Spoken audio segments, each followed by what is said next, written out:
The storms of trauma. Today, our topic is in the storm of trauma, and we will have a few scriptures to back this up.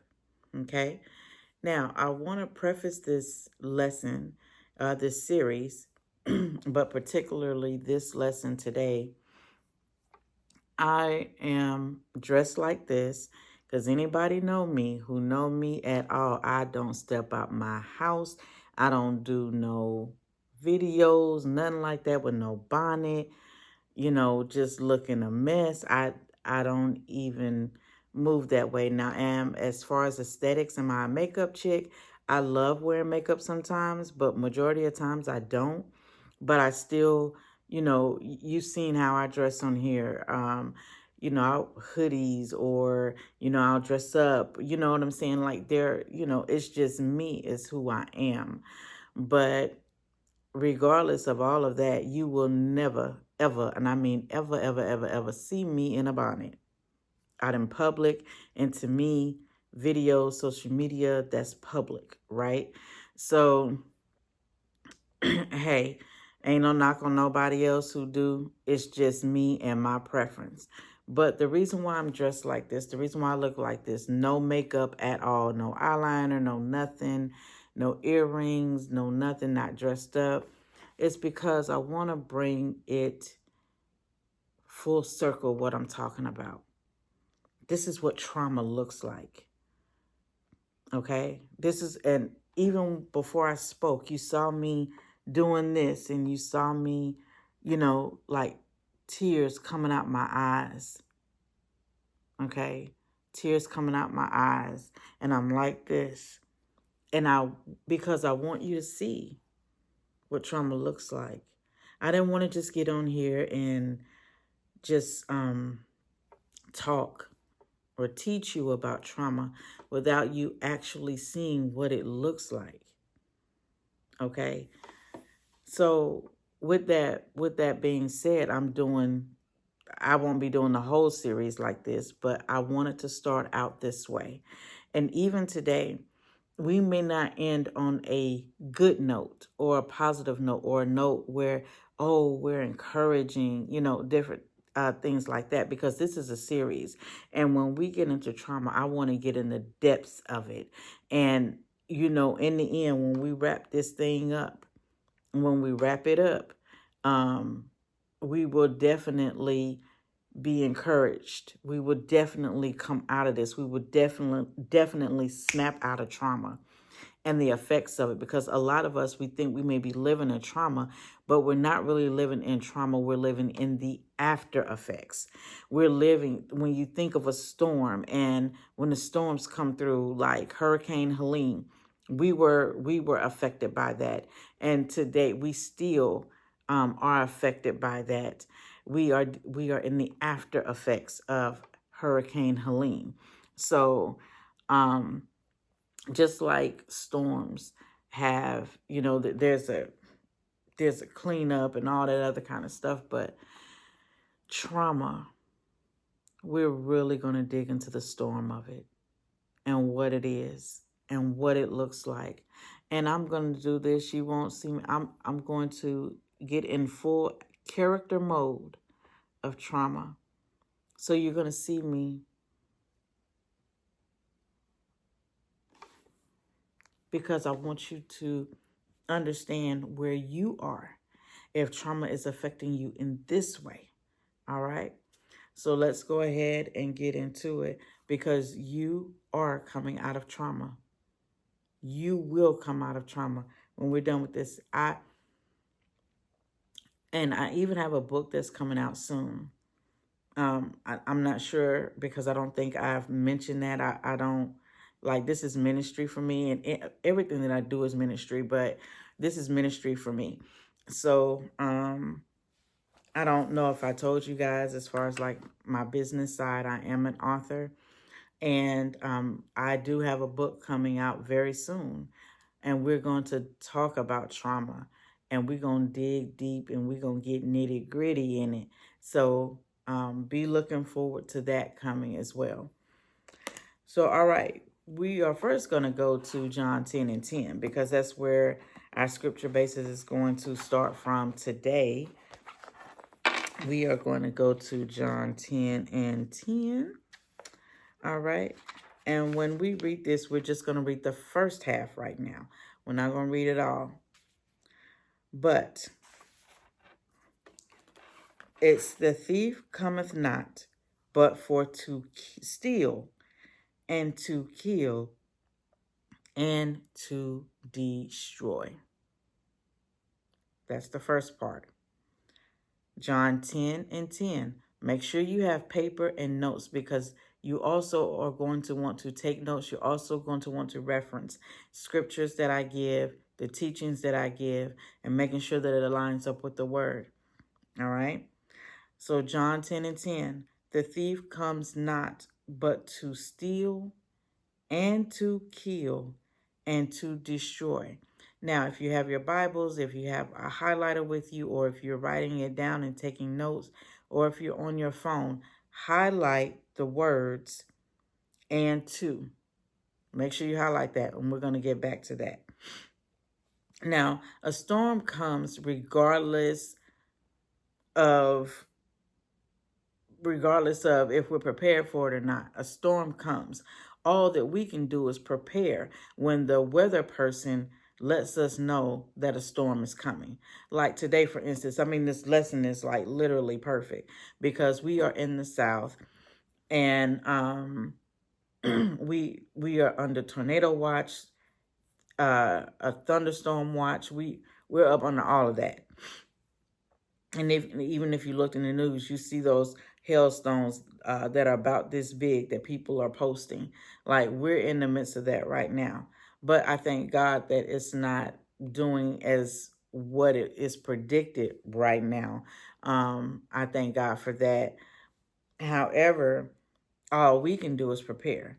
Make sure our generators are up. Make sure we have food stored.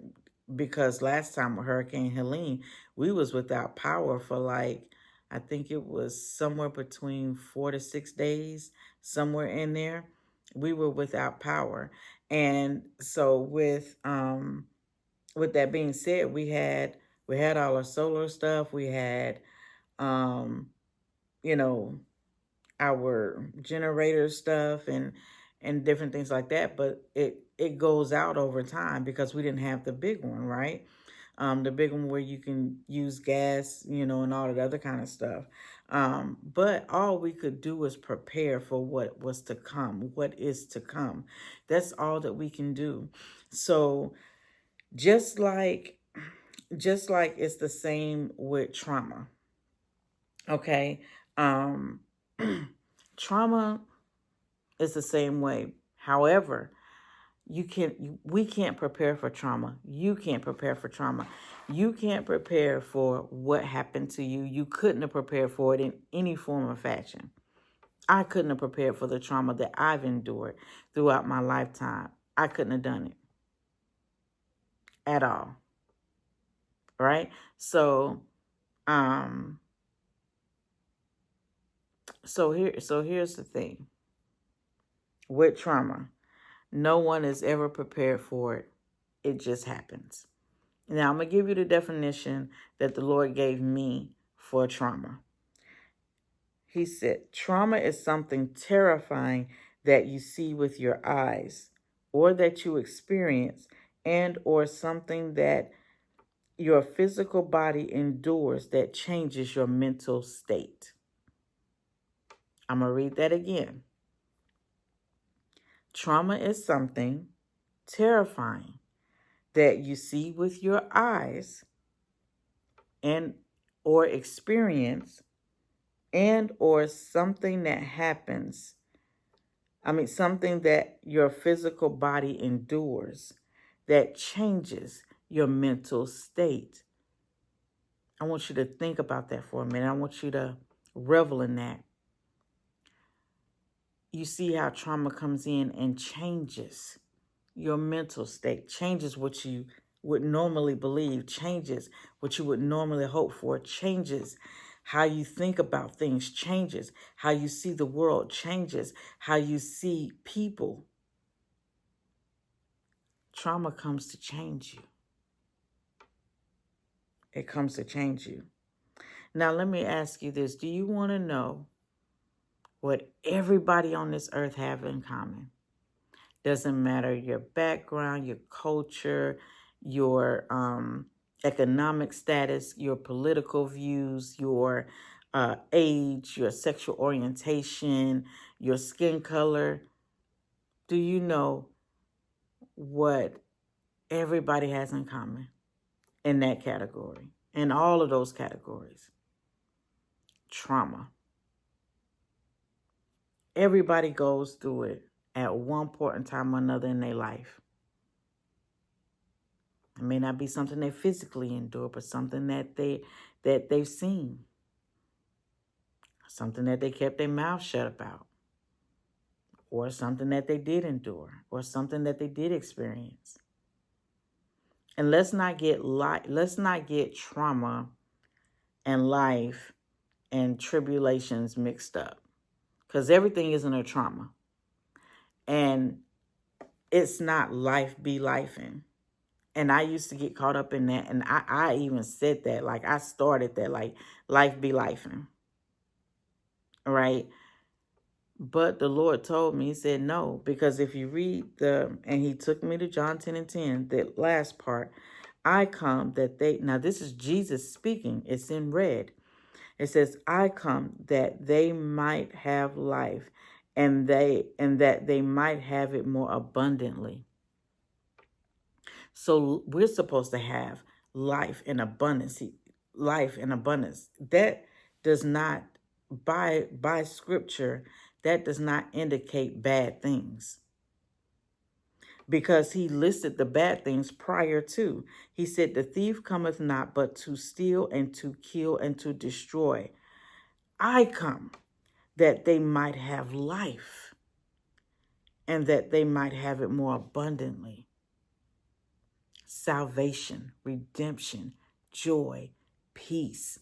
I mean power, security, hope,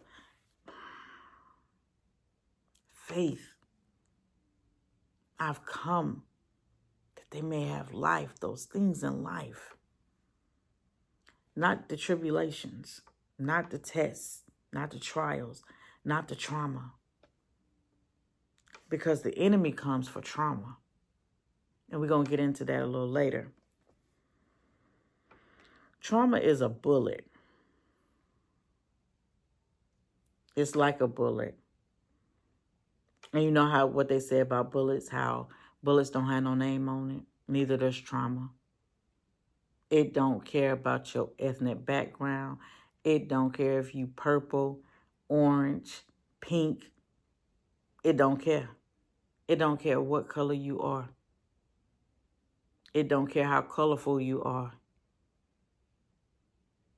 It does not care. So when it comes to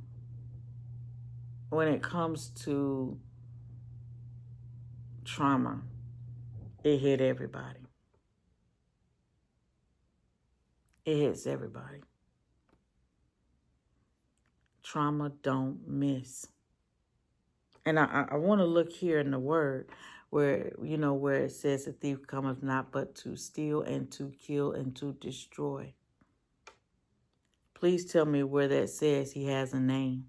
Please tell me where it says that has an ethnic group or culture.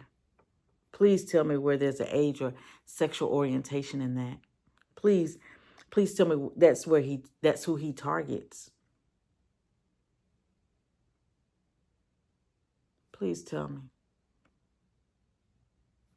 Okay. So we are going to understand something. I got my little notes. Y'all know I keep my notes. So if you see me look down for a little bit, that's because I got my notes. I just like trauma don't miss, Jesus don't miss, God don't miss. And I ain't finna miss with this message. We gonna hit these targets. So trauma is a thief. It's a spirit from the enemy. Trauma is a thief. The word says, the thief cometh not to but to steal and to kill and to destroy. Trauma is a thief. Let's get back to why I had you to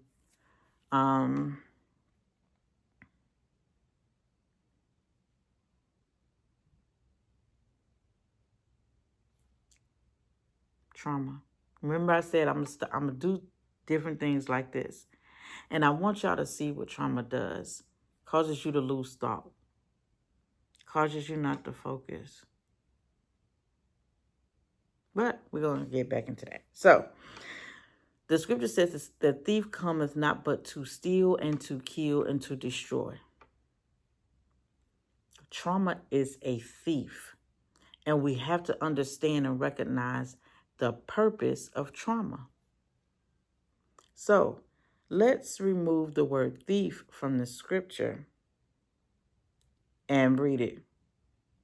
Trauma cometh not but for to steal and to kill and to destroy. That's what trauma comes to do. Now, when you think about storms have categories. A tornado has an EF, levels of EF1 through EF5, with 5 being the worst. Hurricanes have categories 1 through 5, with 5 being the worst. The thief cometh not but to steal, to kill, and to destroy. And it has its own storm scale too. All right. So their storm scale is H1 to H3. What does H stand for? Hell, because that's where he wants you to go. That's what he wants to cause in your life. That's where he is, and that's where he is trying to get us to turn from our faith, to turn from the kingdom of heaven, to go to the kingdom of hell.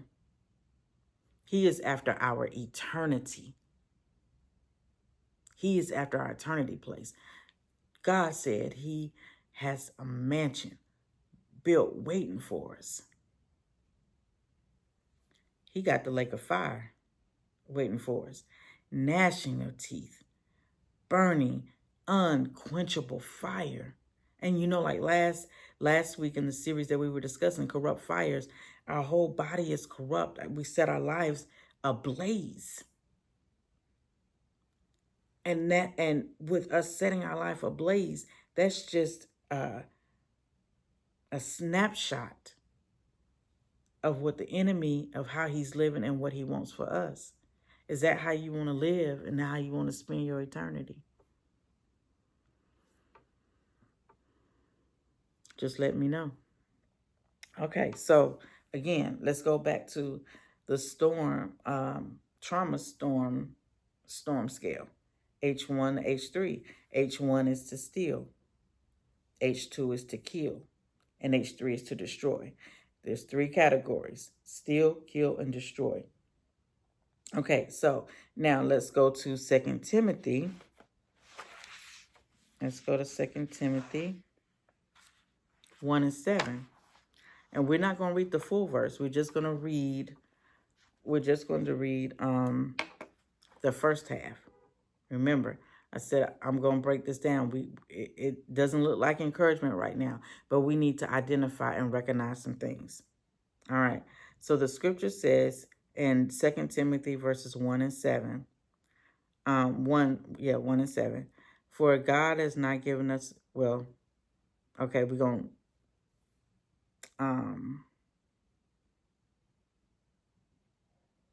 to read the whole one. We're going to read the whole scripture. For God has not given us a spirit of fear, but of power and of love and of a sound mind. Okay. What does trauma steal? What has trauma stolen? And I don't want you to think so much physical, because physical things can be replaced. And trauma is not a physical thing. It may happen physically to us, but the spiritual, the intangible thing that happens to us is what trauma is. Trauma is a spirit.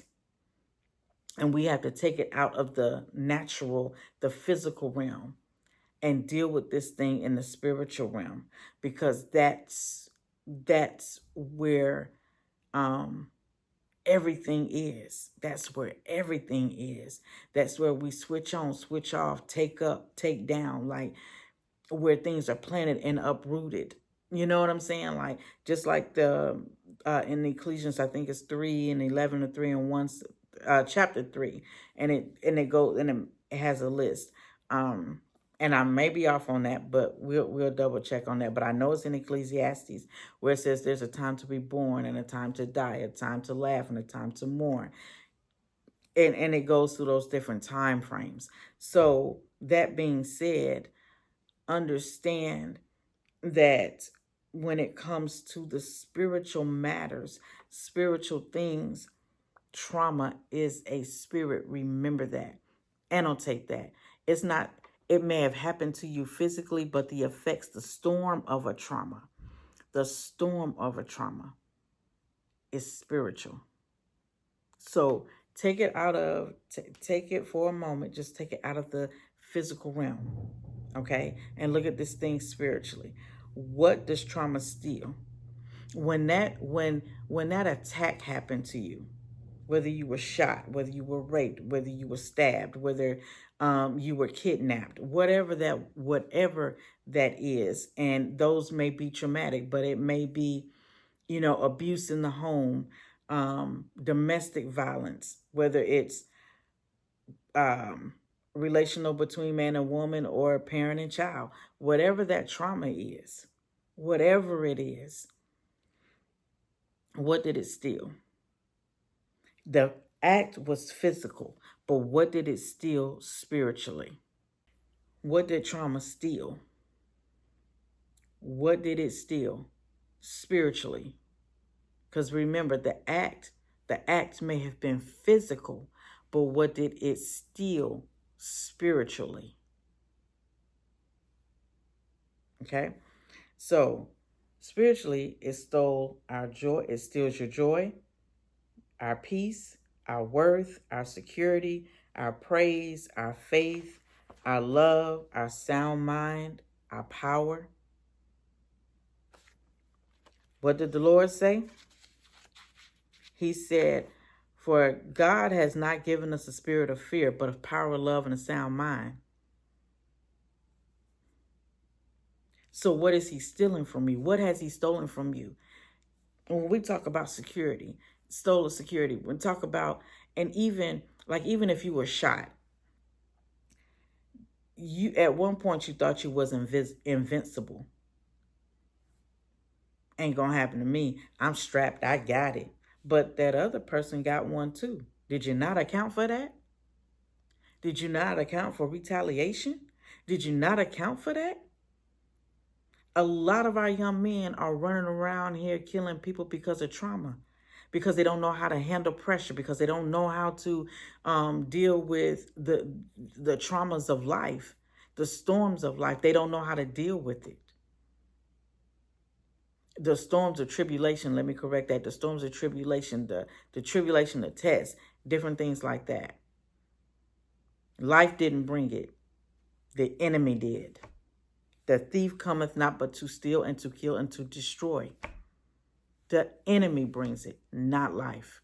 Because Jesus is life. Jesus is life. He is life. He is life. And in life, in him, are the things that the enemy wants to take from us. Remember that. Let's go. Okay. Now we're in the H2 of the storm of trauma, which is kill. Now, it kills our passion, because when those things come, our passion is killed, our drive, our zeal, our hope, our security, our want to care. It steals it kills our want to. It kills our present, our present time. It kills that. It, like you procrastinate, or people call you lazy, but they really don't understand that there's implications behind that. It's not. You know, I was sitting in church one time and I heard the preacher say, oh, they just don't want it. You try to help them, but they just don't want it. Who don't want to be free? I that irritated me to no end, because I've been in that spot. I was in that place. Just because you're on the mountaintop now doesn't mean that you weren't once in the valley. Who told you you didn't want it? You finally got free. What you mean that they don't want it? Oh, it's a mindset, it's negativity. No, them folk, you don't know what folk been through. If you don't sit down and talk to people and get their story, you don't know what they've been through. So it's easy, it's easy for us to judge somebody's story without the full contents of the chapters. That's a word. Okay, so without the full contents of the chapter, we try to judge their story off the back, off the blurb of the back of the book. Baby, you don't. That's what people see when they see us. They see a blurb, the blurb on the back of the book to try to get you to read the book. But here's the problem: you don't care enough to get into the book. You just want, oh, that's not really interesting to me. I don't really care about that. So da da da. So you put it back on the shelf. But then you try to judge their story without reading the chapters. You didn't read the beginning, the middle, and the end.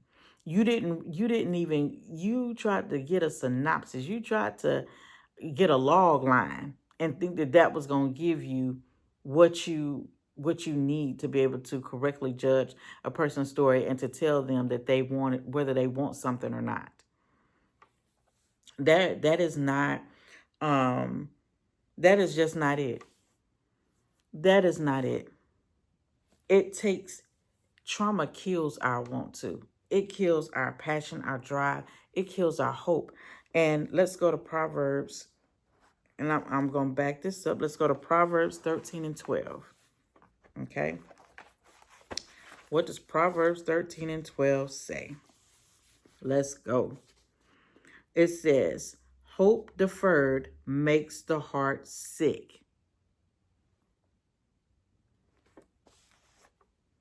Can we read that again?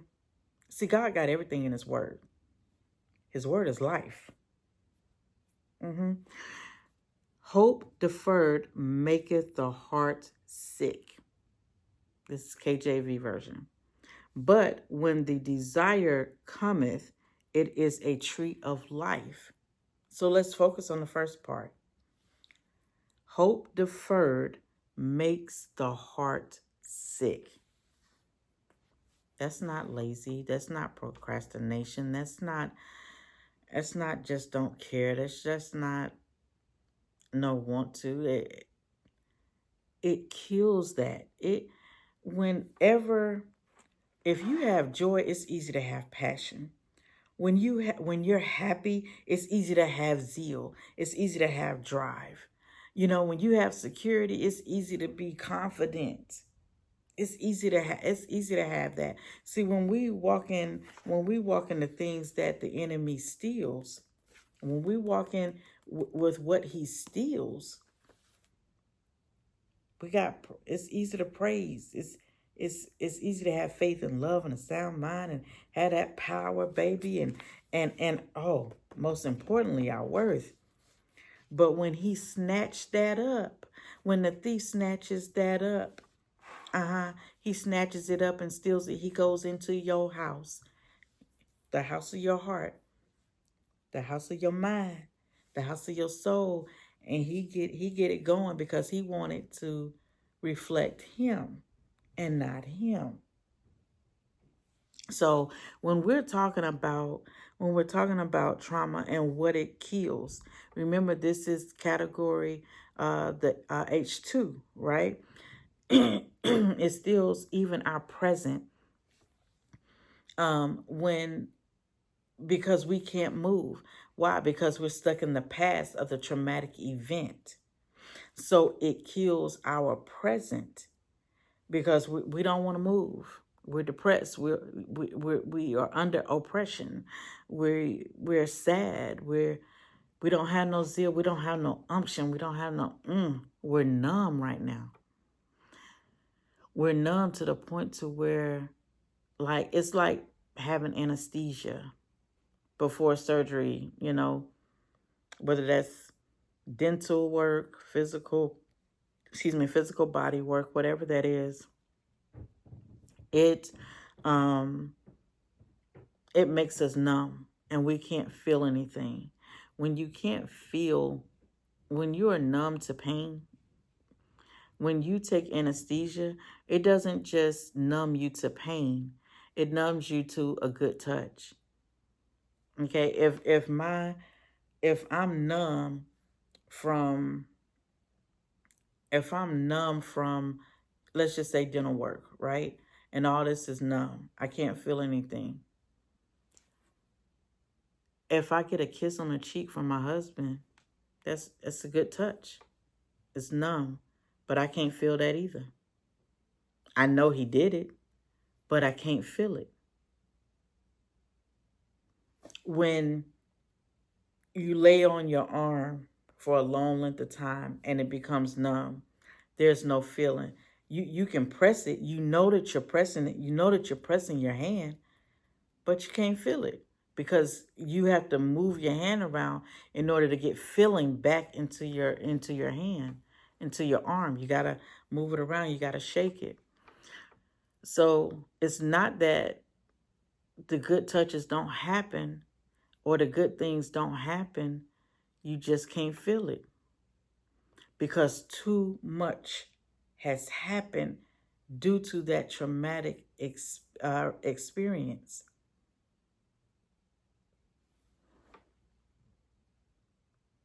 It's hard to stay focused. Focus on doing what God has given you to do. It's hard. It kills your obedience. Why? Because it kills your obedience because now you don't have joy. You don't have the want to. You can't care right now. Why? And let's address something.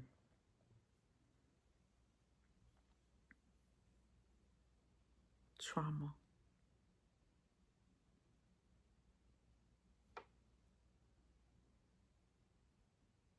You know how we always say, "Oh, I'll never be hurt like that again." Um, you know, I used to say, all the time, because people got on my nerves so bad, I got tired of dealing with people. I used to say all the time, I don't like people. And the Lord said, I need you to stop saying that. And I was like, well, your people getting on my nerves. And for a while, I ignored it. I ignored what he said for me to do, and I would keep saying it. I don't like people. I don't like people because I don't like what they would do to me. I don't like them. I was taken advantage of a lot because I have a good heart. I have the gift of helps, and I didn't understand what that meant in its totality. But now that I do, but, and it's my fault that I allow people to take advantage of me. And I used to blame them, but I don't no more. But the Lord, every time I kept saying I don't like people because how I was hurt, the Lord said, don't say that. And I finally asked why. Why can't I say it? After all that I go through with people, why can't I say that? He said, because you're called to them.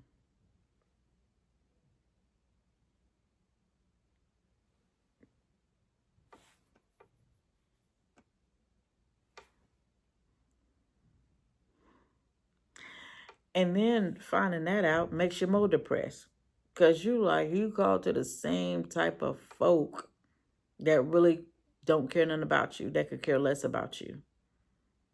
And you always writing people off. Man, bump them. I don't need them. I don't need them.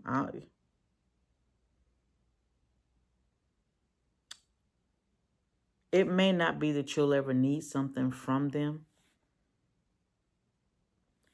but God may need you to get something to them, which is Him.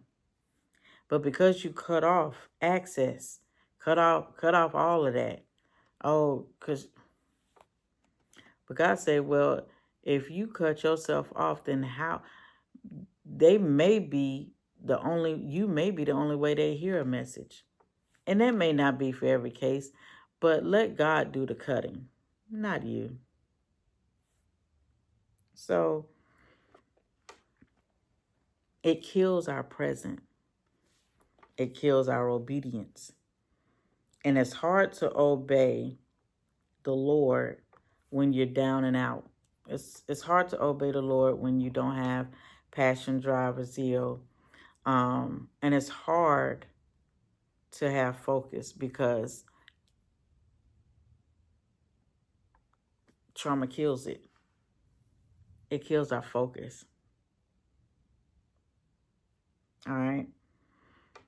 And again, the word says, hope deferred makes the heart sick. Is your heart sick? See, like when we're doing this, I need you to go through an evaluation as well. Don't just listen to this and be like, oh, that was good. That was a good point. No. Evaluate. Is your heart sick? Is your heart sick? Only you can answer that question, and only you can be truthful with yourself. God knows, which is why He's having me share this with you. Y'all don't think I done been through trauma? I had to walk this thing out. And I didn't realize I was in the storm of a trauma until the Lord revealed it to me. I didn't realize trauma was what was happening to me.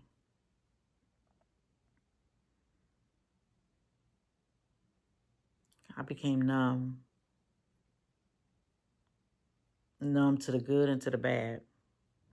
You know, I was talking to one of my sisters last night, and we had good conversation, and I was just sharing with her about, you know, and I had shared with another one of my sisters a couple of years ago about how I'm just numb. I'm numb. I can't feel. I cannot feel. I have no feelings. I cannot feel. Like, this was everything that I've been through in life. Like, this was the last, like, the straw. And when it happened, something in me happened, and I snapped. And I became numb. And what God had to show me is not only was I numb to pain, numb to anything else, I became numb to the good stuff.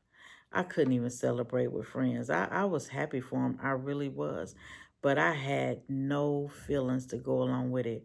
Like, I usually be like, hey, yeah, you know, hey, congratulations. And I really do mean it. But behind the veil, I had nothing.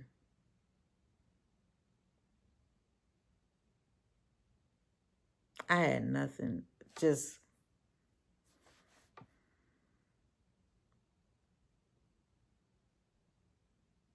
I had nothing. And I was truly happy for them. And I sat down, I talked to my husband about it. And my husband has his master's in psychology. And so, I was talking to him about it. And I said, I don't mean to be like this, like, but I genuinely want to be happy, but it's hard, like, because I was so numb. But I didn't realize that me being numb to pain also meant being numb to joy. Have you ever been in a place or know somebody who was in a place where they had been through so much in life and then things started turning around good for them, but they couldn't enjoy it. They they had a hard time enjoy it. They couldn't enjoy it because they were too busy looking at what else was finna come around the corner.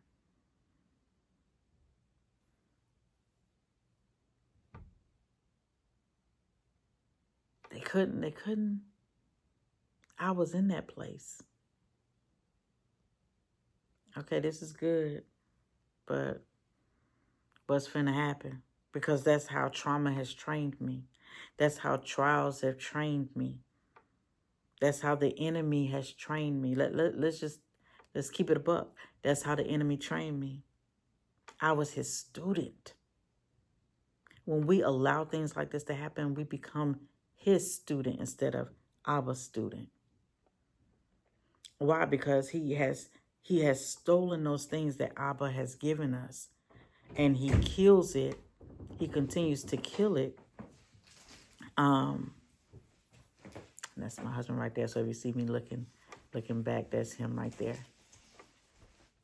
Thank you, baby. Thank you.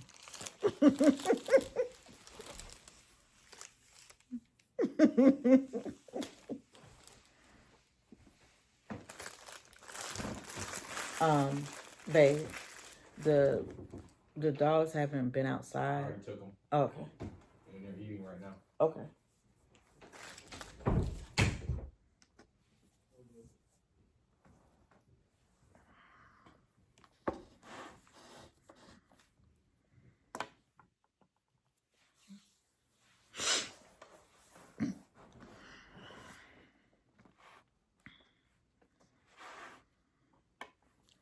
So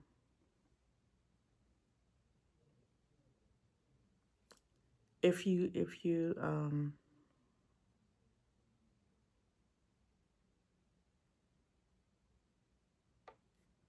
like I've done my best to hide my tears as I teach this, because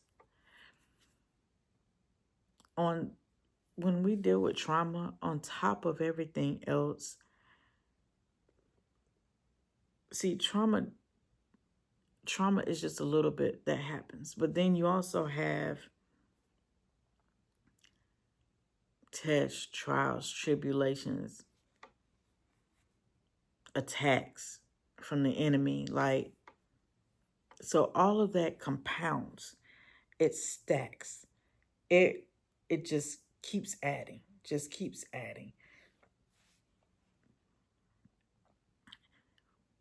and it continues to make you numb. So this is very near and dear to my heart, because I know what it's going to take for you to become free of trauma, and I know where you are. I understand it all too well. And people don't make it easy to share.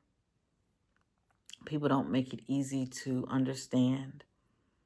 Because remember, we said trauma kills our want to. It kills it. And when people treat you as a cancerous disease or a contagious one,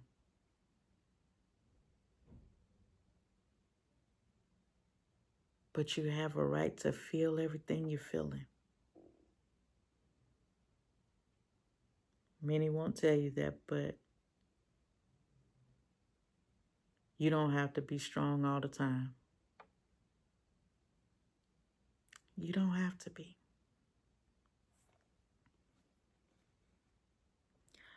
Because the word says when we are weak, he is made strong in us.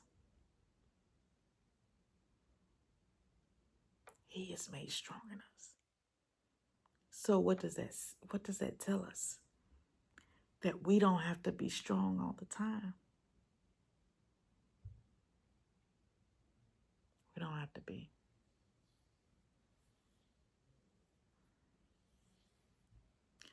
Jesus told us to come to him when our burdens are too heavy, and to have an exchange, because his burden is easy and it's light. He can handle what we got going on. Because he took it to the cross. Those nails just wasn't in his hands. Those nails was in our pain. It was in our trauma. It was in our hurt. It was in everything that we'll ever go through. It's in everything.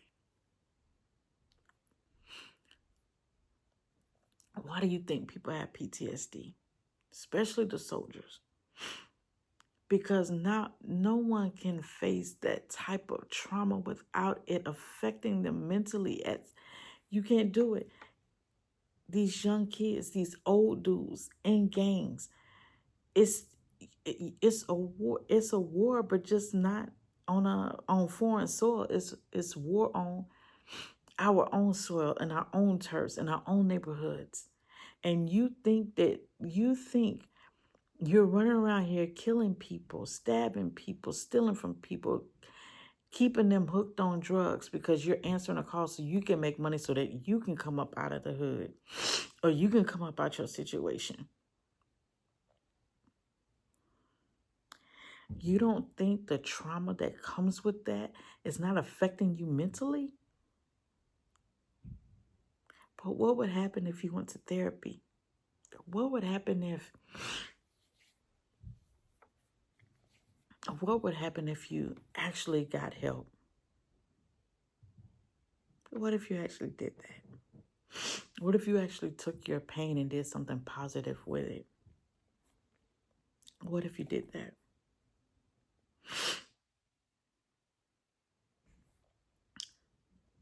Trauma comes to steal and kill. And the third one is the H3, destroy. What does it destroy? It destroys our fruit, our provision, our fields, our crops, our businesses, our ministries, our vineyards, our marriages, our vats, our barns, the work of our hands, our seed, our children, promises of God, our future, our families. It destroys everything. It obliterates everything. It's time to heal.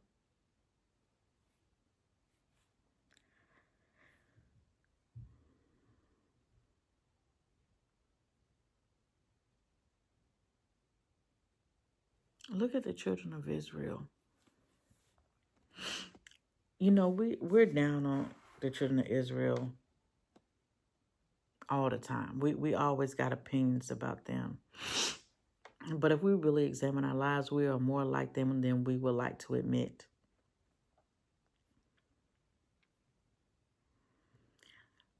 To think to go through that many years, generation upon generation upon generation upon generation, that grew up in slavery and the traumas of all of that, you don't think that that had an effect on their mental psyche? We wonder why God was doing all these amazing things. He was opening them up, but why couldn't they get it? Because let's go back to the definition. Let's reread the definition. Trauma is something terrifying that you see with your eyes, your eye gates, experience and or something that your physical body endures that changes your mental state.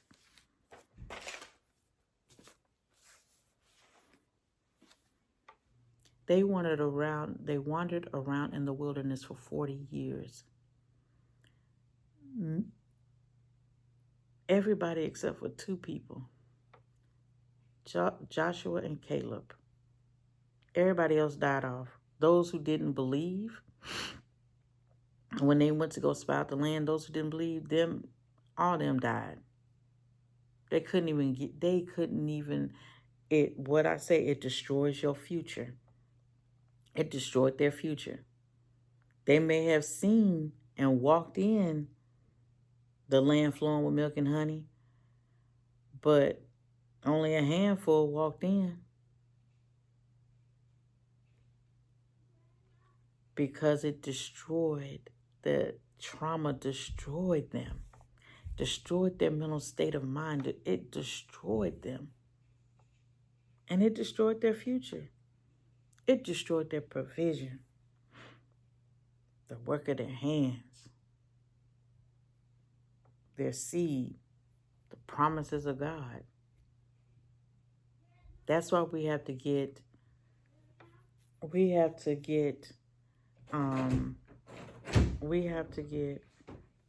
close the door.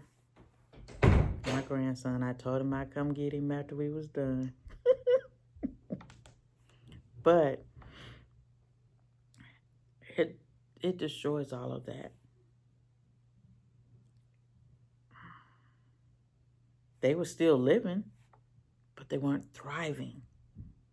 They were still living. They were still getting married, having babies, having grandchildren, working.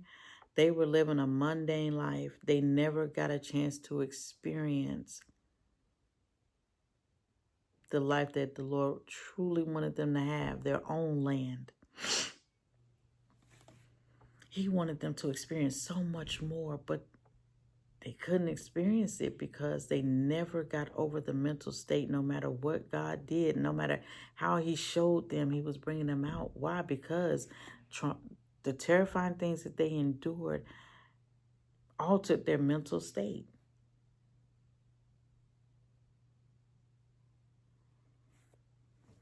Trauma steals, kills, and destroys.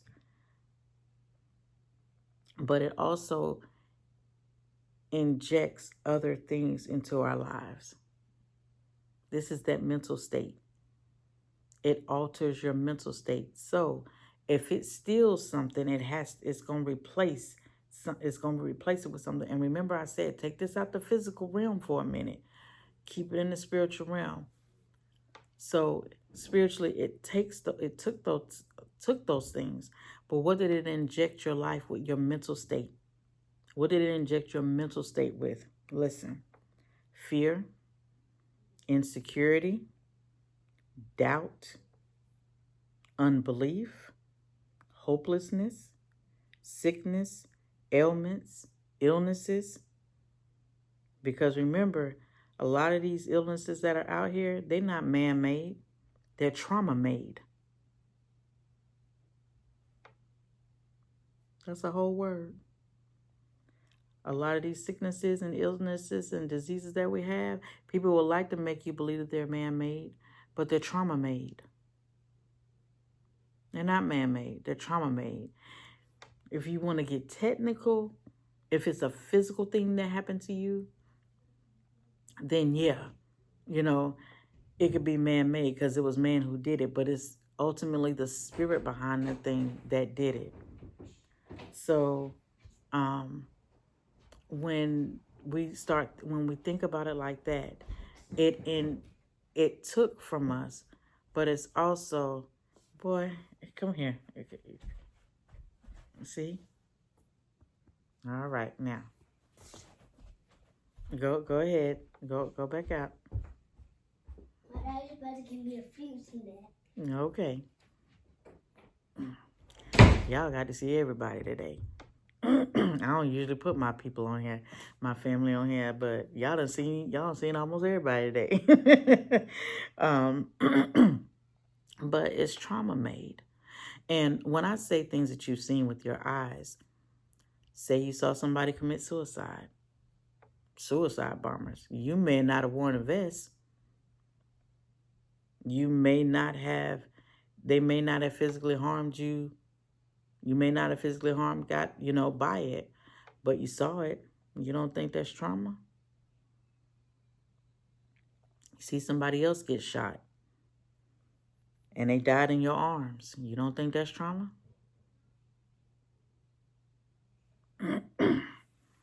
Come on. But also it injects oppression, depression, lack, an imbalanced mind, loss of focus, negativity, all of these things. Even dementia. I'm seeing dementia play out in real time with somebody that I love.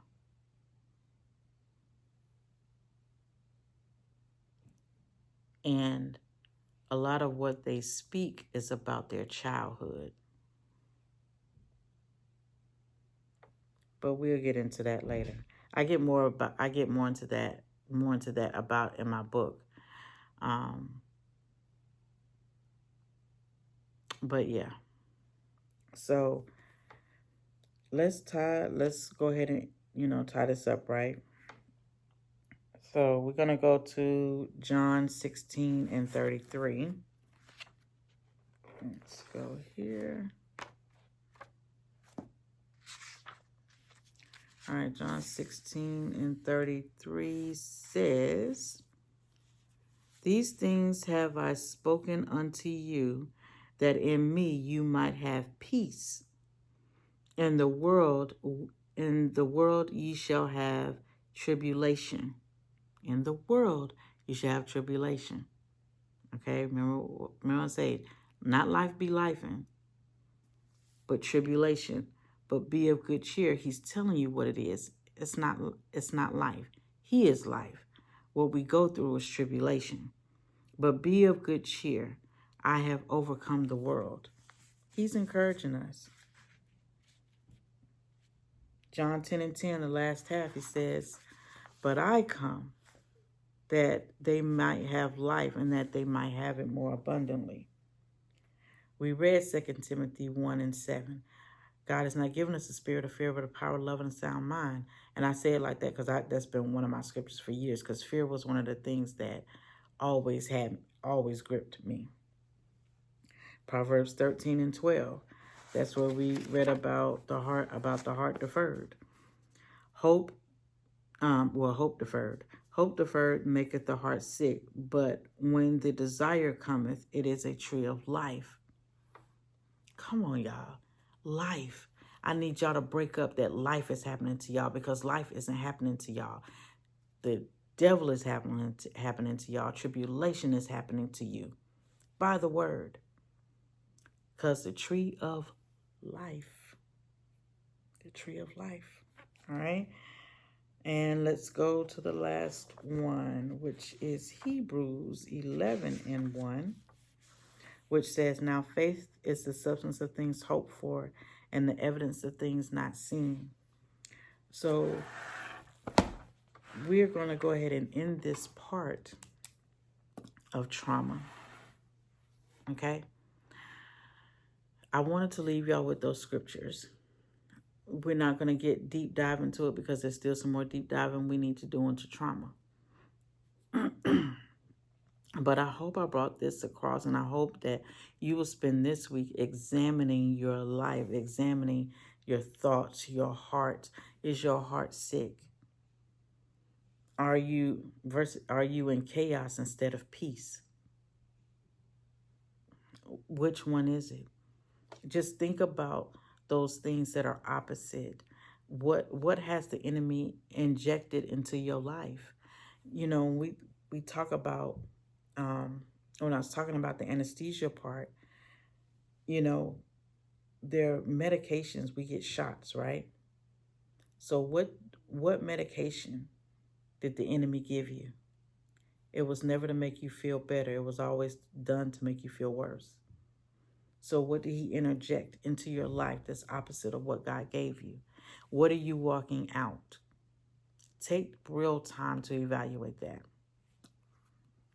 Okay? If you no longer have passion to do the things of God, don't have a zeal, a drive, you're a procrastinator, people call you lazy, you don't have the want to, you really don't care about anything in life. And here's, let me say this, and the Holy Spirit brought this back because this is something I wanted to address earlier. You know how people say, I don't care. I could care less. I don't really give a crap. I don't give a, people say it like that. But that is a trauma reflex. It's a reflex. But when you say you don't care, we take it in as we just don't care about this one thing. We don't care about this. We don't care about that. But when you stop caring, you don't get to direct where that bullet go. It's gonna hit the good and the bad.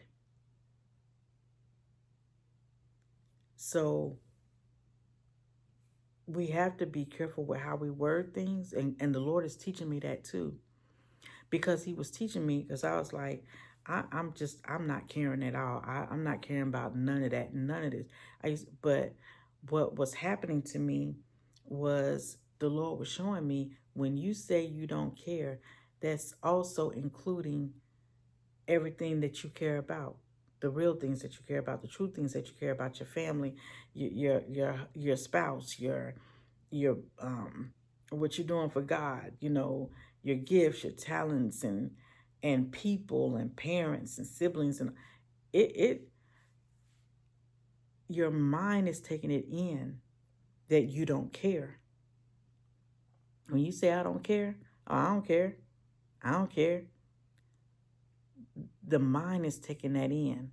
So it doesn't only affect the thing that you don't want to care about, it affects your love in everything else. It affects your love language. It affects your love. I'm telling you, if you examine yourself, you'll see what I'm talking about. Hands down. Straight, no chasing. You'll know. So just understand that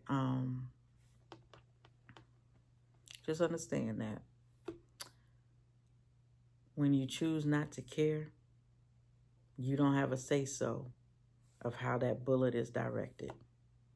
Now, what you do is ask the Lord to show you how to say that thing that wants you to care about that particular thing that's bad. You can say things to yourself, or disconnect yourself from it. You don't have to say I don't care, but you say this doesn't serve me. This is not helping me. That is not uplifting me. So even if you have to tell a person, you know what, for right now, how about we not do this? Because I feel disrespected. I don't feel respect right now. So how about we disengage for right now? And when you can evaluate how you treat me and you can apologize, then we can move forward from there. Or, just there are certain ways to handle things. And we can handle it with care without damaging who we are and without damaging what God has placed in us. Okay? So next week, we're going to get more into trauma. And I hope you're here for it. Leave comments. Leave some comments. Let me know. Talk to me. I am a very participative person, and I like to talk. So hey, talk to me. What's going on? How did this help you? All of that. So remember to like, share, and follow. Subscribe, and send this to somebody who you think it'll help. So I'll see y'all back here next week, where we are going to talk about getting out of this storm of trauma.